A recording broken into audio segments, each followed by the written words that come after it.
If you're looking to purchase a new car or upgrade to a newer version, you might want to watch this video until the end. And if you're not a car owner, very important for you as well. And if you're under 25, it is extremely important that you watch this video until the end.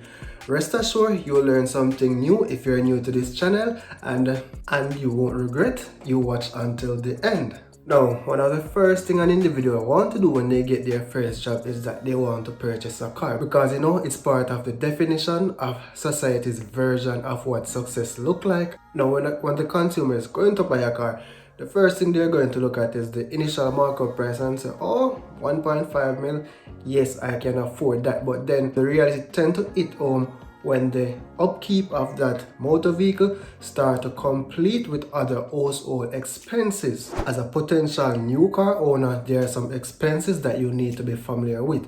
And they hit me the time I purchased my car, so I know they can hit you for a six. Oh, yes!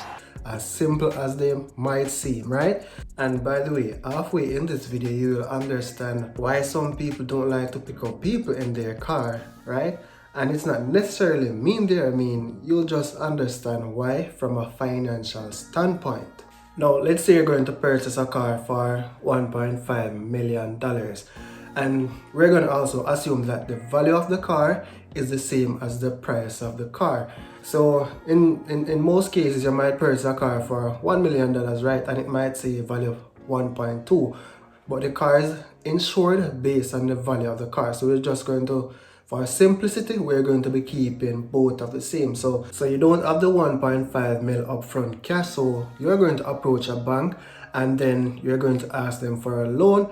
And in order to get that loan, you're going to need a deposit, and it's going to be a percentage of the vehicle as well. So let's say you approach NCB for an auto loan. The interest rate will vary from bank to bank, and as of recording this video, the actual interest rate might be less or it might be more. So make sure you double check when you're actually going to take out that car loan.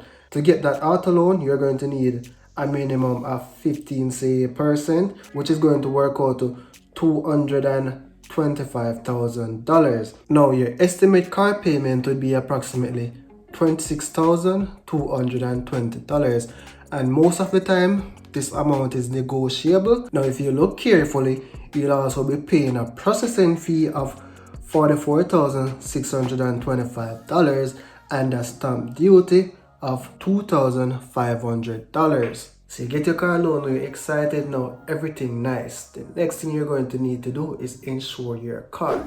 So the insurance will vary from company to company, and you have to make sure you check around to see which gives you the best value, and it will depend on the age of your license, whether you have an accident before or things like that. So your insurance will be anywhere between like 5% and 15%. Let's say you're accident free and all of that. So 5% of the value of the car and 15%. So we're going to be conservative here, and we're going to work with 8% of the value of the car. So that's going to be another $120,000 for your insurance. Now, some insurance company may allow you to pay installments, so you might pay quarterly. I'm not sure if any reach monthly as yet, and you may even split the payments in half for some. But guess what? When you do this, it's going to cost you more money. So they're going to say things like processing fee to print the certificate, just to print a piece of paper. That's an additional like $2,500. So we're just going to be keeping it simple, and you are going to pay it in full. And now, before you can legally drive on the road, you have to have your registration and your fitness. So this will cost you around $12,600 for your registration. It depends on the car, and $4,500 for your road certificate of fitness. So it's not just buying that car for 1.5 mil and then you are ready to hit the road. You have to take care of these little expenses, and they are recurring. You have to pay them every year. And if you register the car for 6 months, then you have to do it every 6 months. So the next thing we want to look at is gasoline, right? And I believe a lot of people overlook this when it comes on to purchasing a car. They have no idea that it will be this expensive.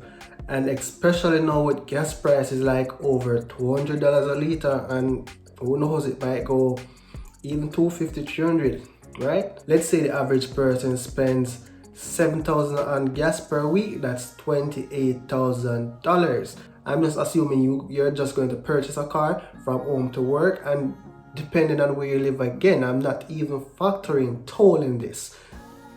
If you're living in Portmore or places like that, and I'm not factoring leisure, I'm just highlighting some of the basic things. So the gas, let's say that's going to be $28,000 per month, and if you realize that's more than even the monthly car payment, and you also have to factor in the money to service your car. And here again, I'm going to be really conservative because this may vary from car to car and mechanic to mechanic. So let's say your car don't give any problem, and all you're going to do is just change your oil and filters twice per year, and you have a reasonable mechanic. So let's say that's going to cost you around $20,000 each time you service, and you're going to do that 2 times for the year, so that's $40,000. And you just get a new car, and guess what happens with new drivers? They love to speed a lot until they learn their lesson. So we have to include like a 1 or 2 speeding ticket there. So I'm gonna say 1 speeding ticket at the cost of $5,000. Remember now, you just buy your new car and you're going to keep it fresh and clean and nice. This cost, a lot of people ignore it, but remember, everything adds up. And I believe a lot of people have what is called a basic math problem. They don't do the math and anything before they make a decision, and this is why financial literacy is so important. This is going to vary from location to location. Some places might be able to find someone to wash their car for $500. Some might find it for $1,000. And so let's say it's going to cost you $1,000 to wash and vacuum. And again, I'm going to be very conservative here. You're going to do this once per month because you want to save on some money, and you're going to do it the other 3 times for the month. Now let's take a look at how much it will actually cost you to own your car for the next 5 years.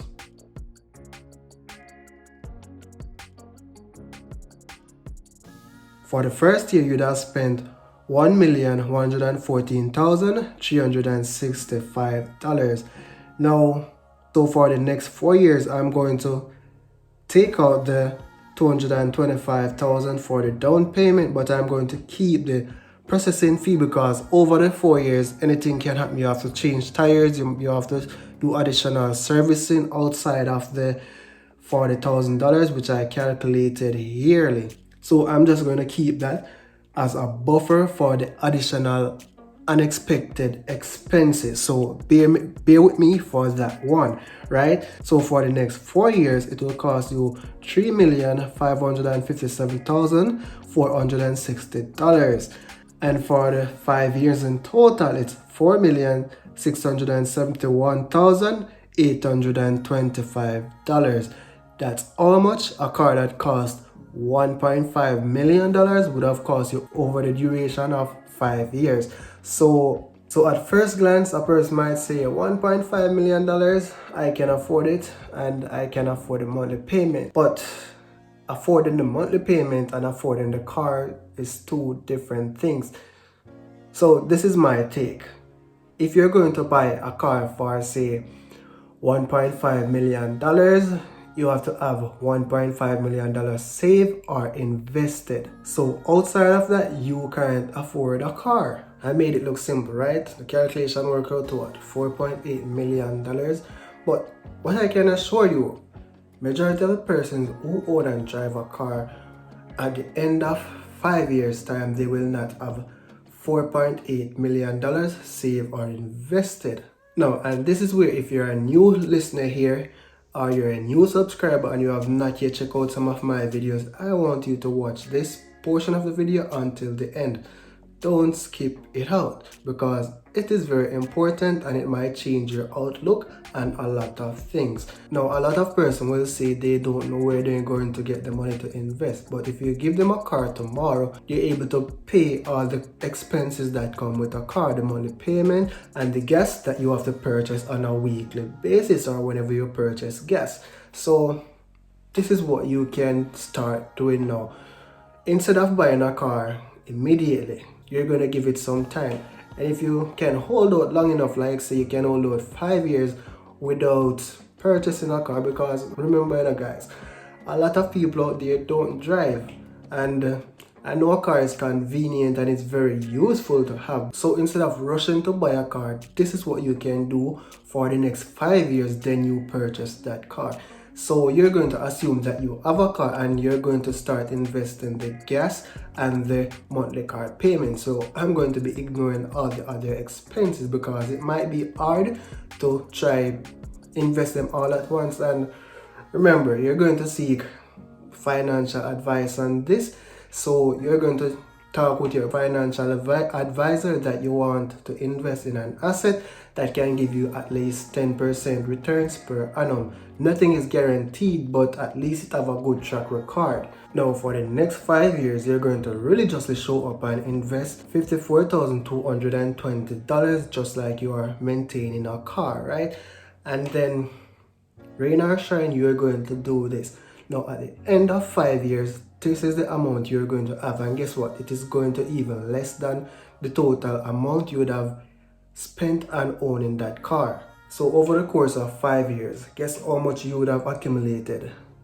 $4,334,587. Now remember, you're not going to be purchasing a car that you can't afford the monthly payment. So for the next 30 years now, let's say you purchase a car, and for the next 30 years, you're going to consistently invest in that investment that you had that is giving you an average of say 10% per annum. So some year it might be 5, it might be less, it might go up 20 sometime, but the average is going to be 10%. So let's say you stay the course for the next 30 years and you consistently invested the same amount you're paying for the car.